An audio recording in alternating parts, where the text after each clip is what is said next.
anytime somebody asks me how I'm doing, I say I'm doing better than good and better than most. And sometimes even better than that.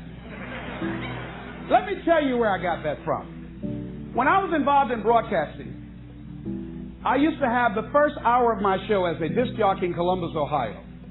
I used to give an inspirational program.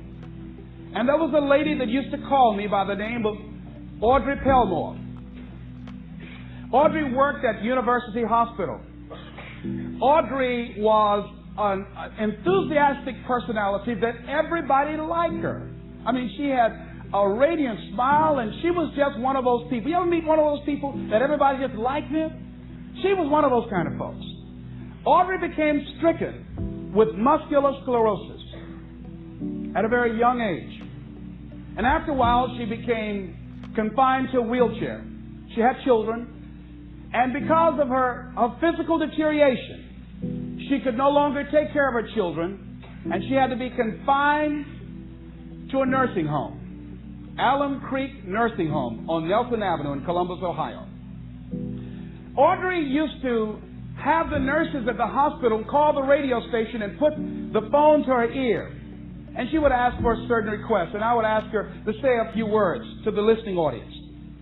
One day, while I was doing my program, I got a call from one of my regular callers, a young lady by the name of Shirley. Shirley, on this particular day, there was a sound in her voice, and I detected that something was wrong. And she said to me, "It's nice talking to you, Les. I'll be seeing you." And I said, wait, hold a minute, Shirley. There's something wrong. She says, "There's nothing wrong." I said, "There is, Shirley. I know you.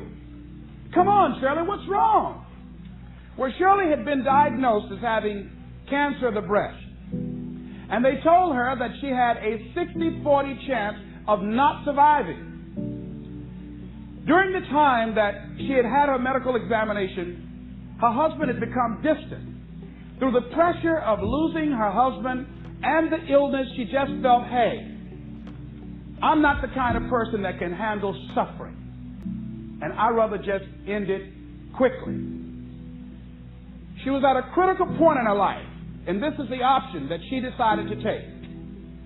I did everything I could to discourage her, to give her a reason to want to go on living. I was trying to find something that she can hold on to that would give her a sense of hope, some thread. And I used scripture and everything. And one of my fallback positions, Lord, grant me the serenity to accept the things that I cannot change, the courage to change the things that I can, and the wisdom to know the difference. And she didn't budge. That did not work.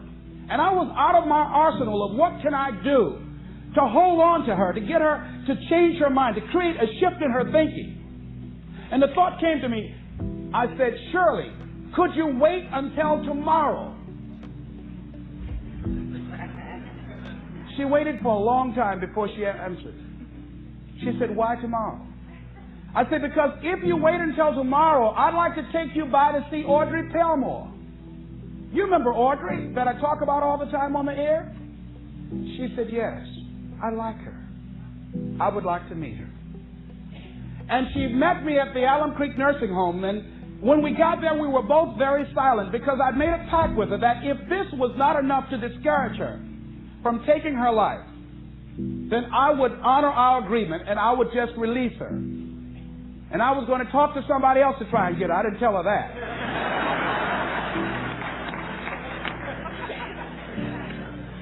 As we walked down the hall, I did not know exactly what to expect. I had not seen Audrey for some time. When we walked in the room, there Audrey was, all twisted and physically deformed. She had no voluntary use of her arms. She couldn't even fan a fly out of her face. She couldn't get up and move around. And we had to get close to her because her vision was blurred and she can't speak very loudly. And her hearing was somewhat impaired. And as we drew closer to her, I said, "Audrey, this is Les. And I have a friend with me named Shirley. How you doing, Audrey?" And with what strength she had, she said, "Better than good and better than most." And Shirley I know as the tears began to form in her eyes, I know she had to be thinking that here this woman is. She's been on her back, a prisoner in her body for 17 years. She can't turn herself. She can't get up and go to the restroom. She said to me, Les, I'd love to be able to get up and walk out of here with you. I'd love to be able to take care of my children, to be a mother to them, to see them graduate from high school. She said, Les, I can't do that. And I'm doing better than good and better than most. Shirley had to be saying within herself, what right do I have to feel sorry for myself? What right do I have to cry out, why me? And she decided and left there with a commitment that she wanted to live with whatever time that she had left, that she had no right to cut the time off. She had no right to do that. And she left there with a new determination, a new spirit about her. And that's something about what we have, that you have. There are sometimes your options are frozen. See, Audrey can't walk out of a hospital. She did not have the capacity to take care of her children, but she had a freedom of spirit. And that's what we have, wherever we are, with whatever hand that life has dealt us. We have the freedom of spirit. We can go through life whining and weeping, or we can have the kind of spirit that people will say, hey, there's a blessing to be around that person. The staff at the hospital used to go in her room to be encouraged and inspired by her, because she didn't feel sorry for herself. And she didn't go through life blaming everybody. I'm reminded of a young guy who was on a bus, a little young fellow, and some kids were picking at him, some bigger guys, and they kept on thumping him on the head and hiding their hands. And so he got tired of them doing that, and he stood up so he would not be around them, out of their reach.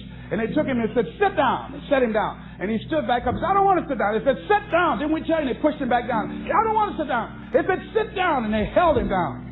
And he looked at him, he said, you might hold me down, but I'm standing up inside myself.